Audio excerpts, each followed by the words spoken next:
अंदर चल। आप क्या कर रहे हो? मेरे बच्चे को लग जाएगी। अंकिता, ये तो मेरी बीवी अंकिता है। तलाक के 4 साल बाद अभी इस हालत में। एक तो चोरी, ऊपर से सीधा चोरी। चुपचाप यहीं पे खड़े रहे। साहब, साहब 1 मिनट आ रहा हूं। हाँ भाई, क्या बात है? साहब, मैं ना TTF है यहाँ पर सोसाइटी, वहाँ पर मैं सिक्योरिटी गार्ड का काम करता हूँ। और वहाँ पे एक महेंद्र शर्मा है, वहाँ पर ये साफ सफाई का काम करती है। वहाँ से इसने पैसे चोरी किए इस लड़की ने। बड़ी मुश्किल से इसे लेकर आया पकड़ के वहाँ से। ठीक है, तुम जाओ, मैं बात कर लूंगा इनसे।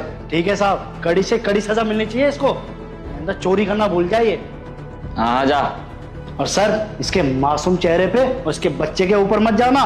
कड़ी से कड़ी सजा ही देना इसको। अब देख बेटा साहब क्या हाल करते थे। चलता हूँ साहब। हाँ जी, बताइए, क्यों करी है आपने चोरी? नहीं साहब, मैंने कोई चोरी नहीं की है। वो गलत इल्जाम लगा रहे हैं मेरे ऊपर।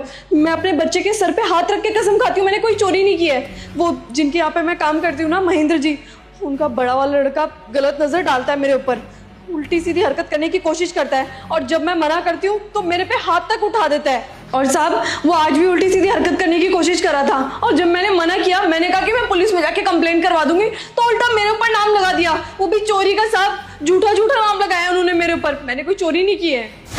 अच्छा, वैसे मैं जानता हूँ तुमने चोरी नहीं की होगी। अच्छा साहब, मतलब आप जानते हैं कि मैंने चोरी नहीं की, तो इसका मतलब मैं जा सकती हूँ ना? चली जाना आप, लेकिन पहले एक बात बताओ, तुम ये WTV सोसाइटी में रहती थी ना? हाँ हाँ साहब, मैं वहीं रहती थी। इसका मतलब आप मेरे को जानते हो? नहीं, मैं तुम्हें तो नहीं जानता, लेकिन हाँ, तुम्हारे हस्बैंड को अच्छी तरीके से जानता हूँ। वो मेरे बहुत अच्छे दोस्त थे। मैं उनको कई बार ही मिलने आया सोसाइटी में, तभी मैंने तुम्हें वहाँ पे देखा था। तुम्हारे हस्बैंड का नाम राहुल है ना? हाँ साहब, मेरे हस्बैंड का नाम राहुल ही है। अब तो सच में मेरे हस्बैंड के जानकार निकले। ठीक है साहब, मैं अब चलती हूँ। 1 सेकेंड रुको, तुम्हारे हस्बैंड तो बहुत पैसे वाले थे, बहुत अच्छा काम था उनका, तो फिर तुम ये झाड़ू पोछे का काम क्यों कर रही हो? वो साहब, मेरे पति का ना काम में लॉस हो गया था, तो इसी वजह से। साहब, अब मैं चलती हूँ। रुकिए, इतनी जल्दी क्या आपको जाने की? देखिए, मैं पुलिस में हूँ और आपका चेहरा देखकर लग रहा है कि आप किसी मुसीबत में हैं। अगर आपके ऊपर कोई मुसीबत है तो मैं उसका हल निकाल सकता हूँ। आप मुझे बेझिझक अपनी बात बताइए, क्या पता मैं आपकी मदद कर दूँ और आपको इस मुसीबत से बाहर निकाल दूँ। कुछ भी नहीं हुआ है, जीवन है, जीवन में उतार चढ़ाव तो आते ही रहते हैं ना। मैं अपने जीवन में खुश हूँ। खुश तो नहीं है तुम। अगर खुश होती तो मुझे पता चल जाता।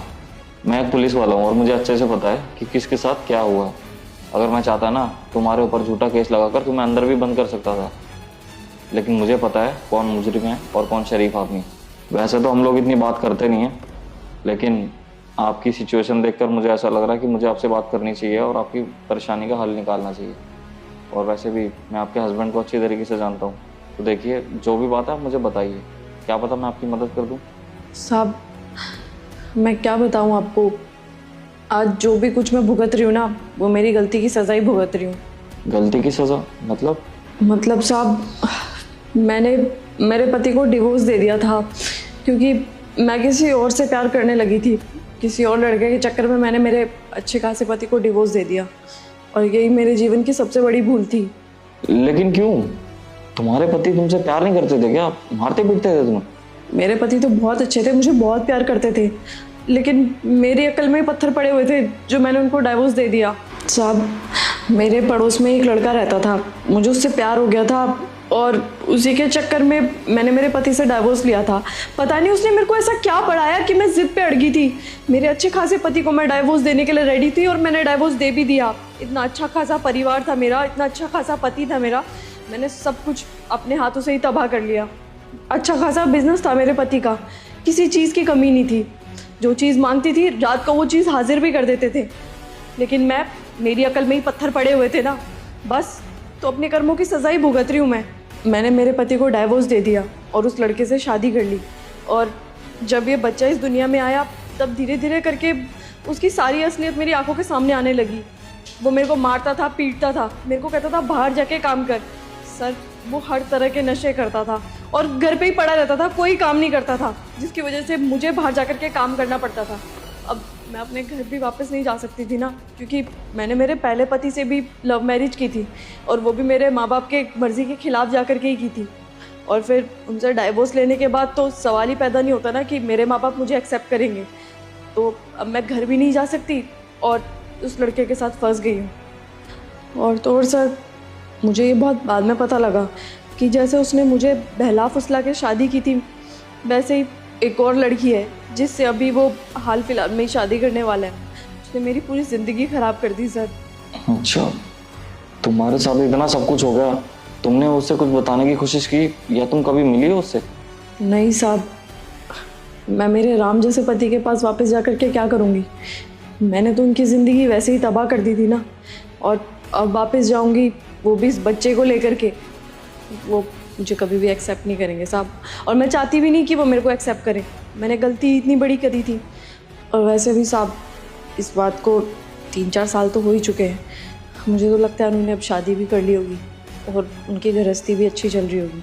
अच्छा, मान लो अगर तुम्हारे पति तुम्हें कभी मिले तो तुम क्या कहोगी उससे? मैं कुछ कहने लायक हुई नहीं सर जो उनसे कुछ कहूँगी, बल्कि अगर वो मेरे कभी सामने आए ना तो उनके पैरों में पड़ जाऊँगी और अपनी गलती की माफ़ी मांगूंगी, क्योंकि मैंने जो भी उनके साथ किया ना, कहीं से कहीं तक अच्छा नहीं किया। ठीक है, फिर माफ़ किया मैंने तुम्हें। राहुल, आप यहाँ पर? आप पुलिस ऑफिसर बन गए? हाँ, मैं एक पुलिस ऑफिसर बन गया हूँ। क्या है ना, जब तुम मुझे छोड़ कर गई थी तब मैं बहुत टूट चुका था। मैं अपना जीवन ख़त्म करना चाहता था, लेकिन तभी मेरे घर वालों ने मुझे हौसला दिया और बोला तू लड़की के चक्कर में बर्बाद मत हो। और उन्होंने बोला वैसे भी तेरा सपना था ना, अपनी पढ़ाई अब दोबारा स्टार्ट कर। अब मेरे मन में तुम्हारा ख्याल ना आए इसलिए मैंने पढ़ाई करी, बहुत मेहनत करी और मैं आज यहाँ पुलिस वाला बन गया हूँ। अब यहाँ पर मेरा पूरे दिन मन लगा रहता है, कभी तुम्हारी याद नहीं आती मुझे। मतलब राहुल, आपने अभी तक शादी नहीं की? कैसे करता अंकिता शादी? मेरे दिल में तो तुम ही थी ना। अब मैं किसी और से शादी करता तो उस लड़की के साथ नाइंसाफ़ी होती, मैं उसे कभी तुम्हारे वाला ओहदा दे ही नहीं पाता। खैर, तुम्हारी ज़िंदगी में जो कुछ भी हुआ मैं उसको भुला दूंगा और मैं तुम्हें माफ़ करता हूँ अंकिता। मैं फिर भी तुम्हें अपनाने के लिए तैयार हूँ। क्या तुम आज भी मेरी जीवन साथी बनना चाहती हो? नहीं राहुल, नहीं, मैं तुम्हारे जीवन में अब वापस नहीं आ सकती। मैंने बहुत गलत किया तुम्हारे साथ और अब ऊपर से ये बच्चा। नहीं, कोई बात नहीं अंकिता, इस बच्चे को मैं अपनाऊंगा और मुझे दुनिया वालों से कोई मतलब नहीं है, कोई चाहे कुछ भी बोलता रहे। अंकिता बताओ, करोगी मुझसे शादी? लेकिन हाँ, तुम्हें मुझसे एक प्रॉमिस करना पड़ेगा शादी से पहले। कैसा प्रॉमिस राहुल? यही अंकिता कि तुम जीवन में आगे कभी किसी के लिए मुझे छोड़कर नहीं जाओगी। नहीं राहुल, अब मैं तुम्हें कभी छोड़ करके नहीं जाऊंगी। ऑलरेडी तुम्हें छोड़ करके बहुत बड़ी गलती कर चुकी हूँ। अब जब भगवान इस गलती को सुधारने का मौका दे रहे हैं तो फिर से गलती न दोहरा सकती हूँ।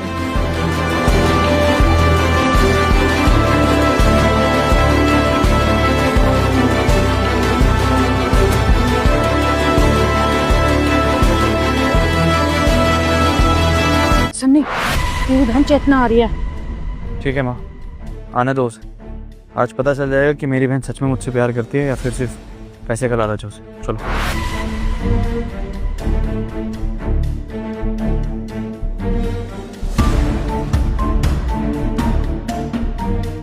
भैया, मम्मी, कहाँ हूँ? आ गई हूँ मैं। आ गई आपकी बड़ी बेटी, देखना क्या करती है। ये सारे पैसे भैया ने ऐसे खुले में छोड़ रखे। हाँ, फालतू का पैसा जो है इतना, तनी किस्मत ही है। काम करते हो, भैया और मम्मी तो है नहीं शायद। भैया, मम्मी, थोड़े पैसे मैं ही रख लेती हूँ। भैया को क्या ही पता चलेगा कितने सारे पैसे, कितने गायब हुए, कितने नहीं। और वैसे भी अगर उनको कदर होती ना, इसे छोड़ के नहीं चले जाते। दरवाजा भी खुला था, मैं रख लेती हूँ, मेरी फ्री की शॉपिंग हो जाएगी। देखा माँ, मैंने कहा था कि चेतना बिल्कुल ठीक नहीं है। देख लो कितना लालच भरा हुआ है इसमें। चेतना? एक सेकंड। क्या कर रही है तू? अपने घर में चोरी कर रही है, दिमाग खराब हो गया। मम्मी को पता लग गया ना, पता कितना गुस्सा करेंगी वो। कैसे पता लगेगा? घर में होने भी तो चाहिए। अरे दोनों के दोनों लापरवाह है। देखो कितने सारे पैसे खुले में छोड़ के चले गए, गेट भी खुला हुआ था। लापरवाही है इनकी तो इनको सजा भी मिलनी चाहिए। इसलिए मैंने पैसे उठा लिए। और वैसे सच बोलूं भैया, वो क्या ही फर्क पड़ता है, ऐसे ही पैसे छोड़ देते हैं, किसी पर भी उड़ा देते हैं। उससे अच्छा अपनी बहनों को ही दे दे। और वैसे भी अपना ही भाई है, क्या फर्क पड़ता है यार। वैसे कह तो बिल्कुल सही रही है तो अपने ही पैसे। और शादी हो गई इसका मतलब ये थोड़ी है कि पराये हो गए हम। और पैसों की जरूरत ना थोड़ी सी मुझे भी है, शॉपिंग करने जाना है, तो मैं सोचा थोड़े से मैं भी ले ही लेती हूँ। हाँ हाँ ले लो, क्या ही पता लगेगा, अपना भाई है, इतना तो हक बनता है। दोनों ही एक जैसे हैं माँ, सच में। आज आपको दुख हो रहा होगा, लेकिन मुझे पूरा भरोसा था कि ये दोनों ऐसे ही निकलेंगे। अरे दीदी, दीदी आप दोनों यहाँ पर? भैया ने बुलाया था क्या? हाँ भैया ने बुलाया था, लगता है इसको भी बुलाया है। अरे भैया कहाँ है? दिखाई नहीं दे रहे। भैया, मम्मी और दीदी, इतने सारे पैसे ऐसे बिखरे हुए हैं और घर का दरवाजा भी खुला हुआ है। भैया कितने लापरवाह हुए हैं, तो चोरी करके चला जाए फिर। पता नहीं, हम जब से आए तब से तो दिखे नहीं। और भैया का तो आपको पता ही है, पैसों की कहाँ ही कदर है। भगवान ने ऐसे ही दे दिए, उड़ाए जा रहे हैं। देखो कैसे फैला के रख रखे हैं। वो तो अच्छा है हम आए, कोई बाहर का आता तो चले जाते पैसे। और दीदी, आपने कुछ छुपा रखा है ना पीछे? दिखाइए ना, कुछ गिफ्ट वगैरह लाई क्या भैया के लिए? मैं तो कुछ लेकर नहीं आया, खाली हाथ चला आया। दिखाई नहीं आप क्या लाई हैं? नहीं कुछ भी नहीं है, कुछ भी नहीं है। तू बैठ आराम से। अरे दीदी मैं बैठ जाऊंगा ना, आप दिखाइए ना क्या लेकर आई हैं। अरे दीदी दिखा दो ना, नहीं छोटा भाई है, क्या ही बोलेगा। सही कह रही है।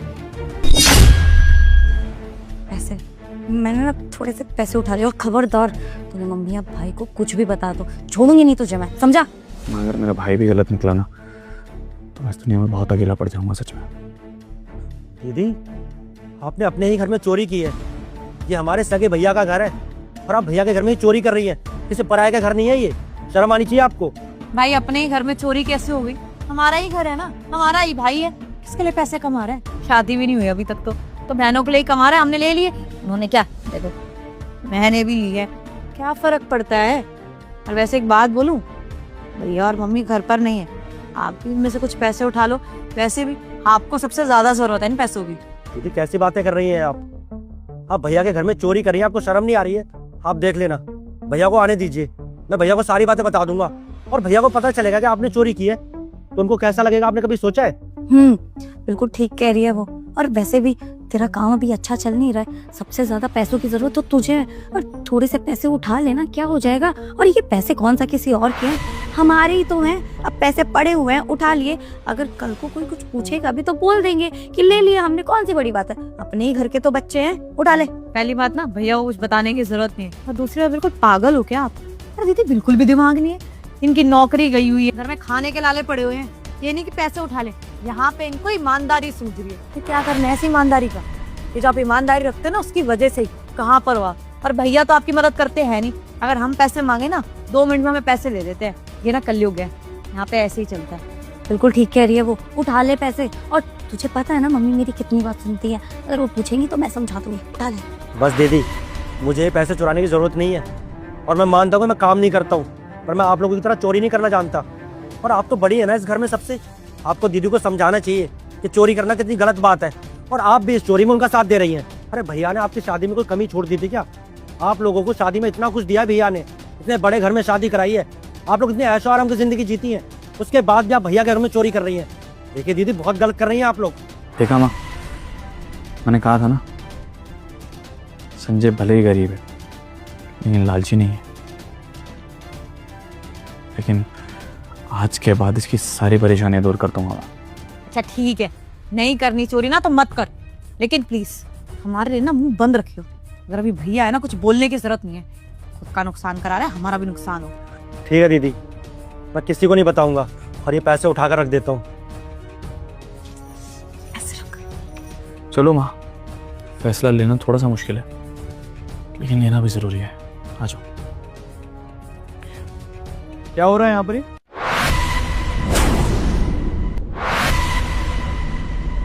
चोरी?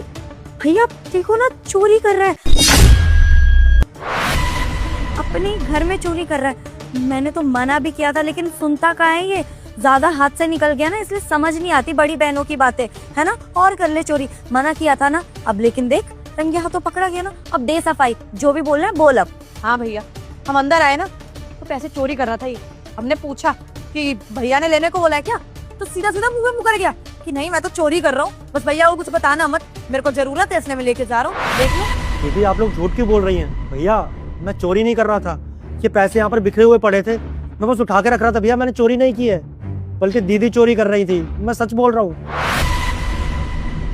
क्या हमने चोरी की है? तेरा दिमाग खराब हो गया है क्या? मतलब तू पकड़ा गया तो इल्जाम हम दोनों पे लगा रहा है। देख छोटे, बचपन से ना तेरी गलतियां छुपाते हुए आए हैं, लेकिन अब और नहीं। अरे मम्मी और भाई के सामने झूठ बोल रहा है, वो भी चोरी करके। दिमाग खराब हो गया है क्या तेरा? देखा भैया, और सर पे चढ़ा लो इसे। और मम्मी, सारी गलती ना आपकी है, आपने छोटे को कुछ ज्यादा ही छूट दे रखी थी। अब देख लो ये अपने ही घर में क्या गुल खिला रहा है। और सुनो इसकी बातें। हाँ मम्मी, दीदी बिल्कुल सही कह रही है, छोटा है, लाडला है, नादान है, ये बोल बोल के ना अपने सर पे चढ़ा लिया है। अरे अब तो पूरा परिवार है इसका, फिर भी अपने भाई के घर पे आके चोरी कर रहा है। बिल्कुल भी कदर नहीं है इसको कि भाई कितनी मेहनत से कमाता है पैसे, कोई फिक्र नहीं है इसको। ऐसी पैसे उठाए और चोरी करनी है। वो तो साफ साफ दिखाई दे रहा है कि किसने चोरी किया और किसने नहीं। तुम तीनों मेरे लिए बराबर हो, और अगर गलती किसी ने की है तो उसको सजा तो मिलेगी। तेरी जेब में कुछ पैसे हैं? नहीं भैया, मेरी जेब में तो पैसे नहीं है। ठीक है, ये सारे पैसे मैंने गिने हुए थे। तेरे हाथ के पैसे देखकर मैं बता सकता हूँ कि इसमें और कितने पैसे कहाँ हैं। पता चल जाएगा अभी कि किसने चोरी की और किसने नहीं। क्यों, गलत कह रहा हूँ मैं? भैया ये सब करने की क्या जरूरत है? ठीक है, छोटा भाई है, हो गई गलती, पर आपको ही पता है ना अभी उसकी कितनी दिक्कत चल रही है, जॉब भी छूट गई है, आ गया होगा लालच। और अभी सारा परिवार मिला है, यहाँ पे बैठ के आप पैसे गिनोगे? ये सब करेंगे क्या बैठ के? उसको भी कितना बुरा लगेगा, एम्बैरेसमेंट होगी। कोई बात नहीं, छोटा भाई है, होगी गलती, आज की बात नहीं करेगा। संजय माफी मांग और बोल दे आज के बाद नहीं करूंगा चोरी। हाँ बिल्कुल सही कह रही है वो मम्मी। अच्छा थोड़ी लगता है ऐसे पूरा परिवार मिला है, हम लोग भी इतने दिनों बाद आए, बैठ के आराम से बातें करते हैं ना, क्या पैसे वैसे गिनना। भैया माँ, आप तो मुझे जानती हो ना, मैं अपने घर में चोरी नहीं कर सकता, मैं सच बोल रहा हूँ। मैं बस ये पैसे उठाकर रख रहा था। चलो ठीक है, मान लिया उसकी गलती है, उसने माफ़ी भी मांग ली, लेकिन बाकी के पैसे जो उसमें कम हुए वो कहाँ गए, उनका भी तो पता होना चाहिए ना। माँ, पहले ही कहा था मैंने आपसे कि मेरा भाई मेरा हो सकता है, लेकिन मेरी दोनों बहनें एक नंबर की लालची औरतें हैं, ये किसी की नहीं है। भैया क्या बोल रहे हो आप? हम अपने घर में चोरी क्यों करेंगे? मम्मी आप तो जानती है ना हम दोनों को कि हम कैसे हैं। और वैसे भी चोरी ये कर रहा था, हमने आते इसको समझाया भी था, लेकिन अब आप लोग हम पर ही शक कर रहे हैं। मुझे पहले ही पता था, छोटे की गलती तो कभी कोई मानेगा नहीं, हम ही गलत है, गलती कर दी जो हम यहाँ पर आ गए। तान्या, तेरा पति तो इंजीनियर है ना, 2 लाख रुपए महीने कमाता, फिर भी तुझे पैसे की प्रॉब्लम हो रही है? मतलब इतना लालच? और मना मत करना, क्योंकि माँ और मैं कहीं गए नहीं थे, सब कुछ वहाँ किचन में से देख रहे थे कि तुम लोग क्या करने वाले हो।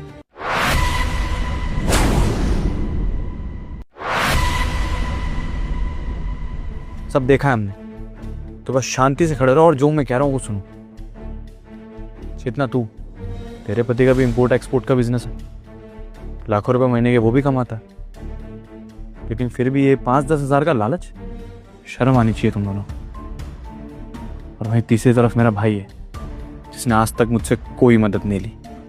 20 हज़ार रुपये महीने में अपना घर चलाता है, अपनी बीवी को संभालता है, अपने बच्चों को संभालता है, लेकिन कभी इसने मुझसे 1 रुपया नहीं मांगा, चाहे इसको कितनी ही परेशानी क्यों ना आ गई हो। और अब तो इसके हालत और बुरे, नौकरी तक नहीं है बेचारे के पास, पता नहीं अपने घर का खर्चा कैसे चला रहा है। मेरा छोड़ो, माँ से 1 रुपया नहीं मांगा इस बंदे ने आज तक। लेकिन वो कहते हैं ना, जब इंसान का लालच बढ़ जाए तो कितने ही पैसे क्यों ना हो उसके अकाउंट में, वो हमेशा लालची रहता है। सेम तुम दोनों के साथ, वो बेचारा पैसे उठा कर रख रहा था और तुम ये 5-10 हज़ार रुपए के लिए ये सब हरकतें कर रही थी। Shame on you guys, shame on you. Sorry भैया, सॉरी मम्मी, वो बस थोड़ा सा लालच आ गया था इतने सारे पैसे देख के, और फिर हमने सोचा कि हमारे घर के पैसे तो हैं, इसको चोरी थोड़ी कहते हैं, हमने कोई चोरी थोड़ी की है, बस अपने घर के पैसे ही तो उठाए हैं, इसमें क्या गलती है? भैया सॉरी, वो क्या है ना, मेरी फ्रेंड की बर्थडे पार्टी और इन्होंने बोला था ज़्यादा खर्चा करने की ज़रूरत नहीं है, बजट ही नहीं दिया था। मुझे यहाँ पे इतने पैसे मिले, मुझे लगा मेरा ही भाई है, अगर ले लूँगी पैसे कौन सी बड़ी बात है, कोई शॉपिंग हो जाएगी अच्छी सी, ज़रूरत थी इसलिए लिए भैया। कितने बेवकूफ़ से रीज़न दे रहे हो ना तुम लोग। फ्रेंड की बर्थडे पार्टी, लालच आ गया था, ऐसा क्या लालच? 2 लाख रुपए मंथली तेरा पति कमाता है, पता नहीं कितने घरों को तुम्हारा रेंट आ रहा है, उसके बाद भी तुम्हें पैसों की कमी लग रही है? तेरा पति तो मंथली तुझे देता है ना, एक अमाउंट हर महीने तेरे अकाउंट में आती है, और उसके बावजूद वो तेरे ऊपर खर्चे करता है। तुम फिर भी वैसे ये सब जलील करने का कोई फ़ायदा नहीं है, क्योंकि शायद जो मैं कह रहा हूँ वो सब तो तुम भूल जाओगे, लेकिन अब जो मैं बात कहूँगा वो तुम दोनों को ज़िंदगी भर याद रहेगी। हर चीज़ के पीछे ना एक रीज़न होता है। आज अगर ये पैसे बिछा कर मैंने तुम तीनों को बुलाया तो उसके पीछे भी एक रीज़न है, जानती हो क्या? देखो, तुम लोग तो जानते हो कि मैंने शादी नहीं की, और ज़िंदगी मौत का कोई भरोसा तो है नहीं। मुझे बस ये चाहिए था कि मेरी माँ का ख्याल रखने के लिए कोई इंसान हो जो जितनी प्रॉपर्टी मैंने भी बनाई है मैं उसको दे सकूँ। इसलिए तुम लोगों को एक छोटा सा टेस्ट लिया कि कौन लालची है और कौन सच में मेरा साथ देना चाहता है। पापा की प्रॉपर्टी में से हिस्सा देने की सोचा था कि कुछ नहीं तो अपने तीनों भाई बहनों में से किसी एक इंसान या 2 इंसान को इतना सिक्योर कर जाऊं कि उसे कोई ज़िंदगी भर प्रॉब्लम ना आए। तो कहते हैं ना, लालच बुरी बला है। आज तुम दोनों के लिए ये बात सच भी होने वाली, जानती हो कैसे? क्योंकि अब तुम लोगों को कुछ नहीं मिलने वाला, ना पापा की प्रॉपर्टी में से और ना ही मेरी प्रॉपर्टी में से। हाँ, मिलने के लिए बस इतना मिलेगा कि जितने भी पैसे तुम लोगों ने अभी ये उठाए हैं, तुम्हारे हक में सिर्फ इतने ही आएंगे। और आज के बाद से मैं तुम दोनों से अपना रिश्ता भी खत्म करता हूँ। रक्षाबंधन पर अपनी कलाई सुनी रख लूंगा, लेकिन ऐसे मतलबी लोगों से रिश्ता रखने में कोई शौक नहीं है मेरा। तो जा सकते हैं हम दोनों। ये भैया क्या बोल रहे हो आप? पागल हो गए हो क्या? ऐसे रिश्ते थोड़ी तोड़े जाते हैं। अरे सगी बहनें हैं आपकी, हो गई गलती, थोड़ा लालच आ गया, ले लिए पैसे। अरे मम्मी आप क्यों खड़े खड़े देख रहे हो? कुछ बोलो ना, ऐसे तो पूरा घर बिखर जाएगा। क्या बोलूं? अरे तुम दोनों ने तो मेरी नाक कटवा के रख दी। मैंने तो ऐसी परवरिश नहीं दी थी तुम्हें। तुमने तो मुझे बोलने के लायक नहीं छोड़ा। जो तुम्हारा भाई कह रहा है वही होगा। छोटी बहनें हो तुम मेरी, बहुत इज्जत करता हूँ तुम लोगों की, इसलिए प्यार से कह रहा हूँ कि चले जाओ यहाँ से दोनों, दरवाज़ा सामने।